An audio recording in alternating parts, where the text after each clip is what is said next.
చేసే విధంగా పనిచేస్తుంది.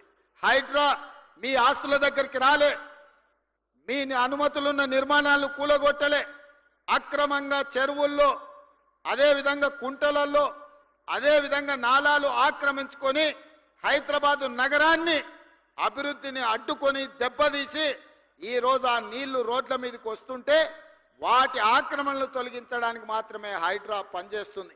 ఇవాళ నరేంద్ర మోడీ గారు అహ్మదాబాద్లో ఆయన సబర్మతి రివర్ డెవలప్మెంట్ ఫ్రంట్ కట్టుకుంటే అక్కడ ఆయన కట్టుకుంటే ఇక్కడ కిషన్ రెడ్డి సప్పట్లు కొడుతుండ, అబ్బా మా మోడీ చూడ అద్భుతం చేసిండని. 25 ఏళ్ల నుంచి కిషన్ రెడ్డిని హైదరాబాద్ ప్రజలు భుజాల మీద మోసిరు. ఆయన మాత్రం మూసీ రివర్ డెవలప్మెంట్ ఫ్రంట్ వద్దు, ఎందుకంటే హైదరాబాద్ నగరంలో మూసీ అభివృద్ధి అయితే మోడీ కంటే మంచి పేరు తెలంగాణకు వస్తుంది కాబట్టి మేము కాళ్ళలో కట్టె పెడతాం, మూసీని కట్టనీయం, అట్లట్ల కడతాం, మూసీలో పోయి పండుకుంటాం అంటుండు. నువ్వు మూసీలో పండుకున్నా, మూసీలో మునిగి మీరు ఆత్మహత్య చేసుకున్నా ఇక్కడ ప్రజలు మిమ్మల్ని పట్టించుకోరు. కిషన్ రెడ్డి గారు, మీరు నిజంగానే మీకు చిత్తశుద్ధి ఉంటే మోడీ దగ్గరికి వెళ్ళి కేంద్ర ప్రభుత్వం నుంచి ఓ 25,000 కోట్ల రూపాయలు మూసీ రివర్ అభివృద్ధి కోసం నిధులు తీసుకురా.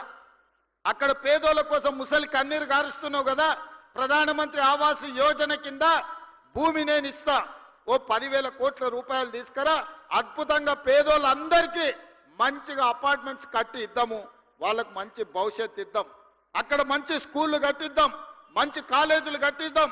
అవసరమైతే మూసీ నది ఒడ్డున ఉన్న వాళ్లకు, మూసీలో మురికిలో ఇబ్బంది పడుతున్న వాళ్లకు ఎంత భూమి అయినా రాష్ట్ర ప్రభుత్వం నుంచి నేను, మా ఉప ముఖ్యమంత్రి, మా ఇన్ఛార్జ్ మినిస్టర్ శ్రీధర్ బాబు గారు ఎంత భూమి కావాలన్నా ప్రభుత్వం నుంచి మేము కేటాయిస్తాము.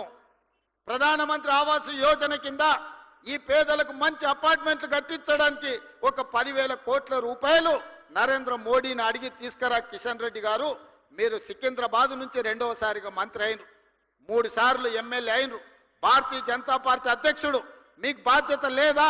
మోడీ దగ్గర ప్రతి సంవత్సరం 40,000 కోట్ల రూపాయల బడ్జెట్ ఉంది. మోడీ గారు గుజరాత్కు బుల్లెట్ ట్రైన్ తీసుకెళ్తాడు, మోడీ గారు గుజరాత్కి సబర్మతి రివర్ ఫ్రంట్ కట్టుకుంటాడు, మోడీ గారు గుజరాత్కు గిఫ్ట్ సిటీ కట్టుకుంటాడు. మరి నువ్వేం గిఫ్ట్ తీసుకొచ్చినావు తెలంగాణకు, హైదరాబాద్ నగరానికని నేను ఇవాళ కిషన్ రెడ్డిని అడుగుతున్నా. 5 ఏళ్ళు అయిపోయింది, ఇప్పుడు 6వ సంవత్సరం మంత్రి అయినావు, ఒక్క రూపాయినైనా తెచ్చినావు ఆ కిషన్ రెడ్డి? తెలంగాణ ప్రజలకు నువ్వు సమాధానం చెప్పు. గతంలో అంటే వాళ్ళు చేసిన ఏదో పనులకు ఇవాళ వాళ్ళు ఫామ్ హౌస్లో వండుకున్నారు, వాళ్ళ గురించి చర్చించడం కూడా దండగమారి వ్యవహారం. వాళ్ళ పనితనానికి ఇక్కడనే ట్యాంక్ బండ్ ఉన్నది, కొబ్బరి నీళ్లు చేస్తా అన్నాడు, నీళ్ళు ఎట్లున్నాయో ఒక్కసారి చూడండి. ఇంకా నేను ఏం చెప్పను. ఓల్డ్ సిటీని ఇస్తాంబుల్ చేస్తా అన్నాడు, ఒక్కసారి చూడండి. కరీంనగర్నేమో న్యూయార్క్ చేస్తా అన్నాడు, వరంగల్లోనేమో లండన్ ఏదో చేస్తా అన్నాడు. ఆయన ఏవి కాలే, ఏ నగరాన్ని ఏది ఉంచాడంట ఆయన, అన్నిటినీ ఎక్కడ కింద మీద చేస్తా అన్నాడు. వాళ్ళ గురించి మనం మాట్లాడుకోవాల్సిన అవసరం లేదు. కానీ ఇవాళ కిషన్ రెడ్డి గారు సమాధానం చెప్పాలి. ఎందుకంటే ఈ సికింద్రాబాద్ నుంచి మీరు 2 సార్లు ఎంపీగా కేంద్ర మంత్రిగా ఉన్నారు.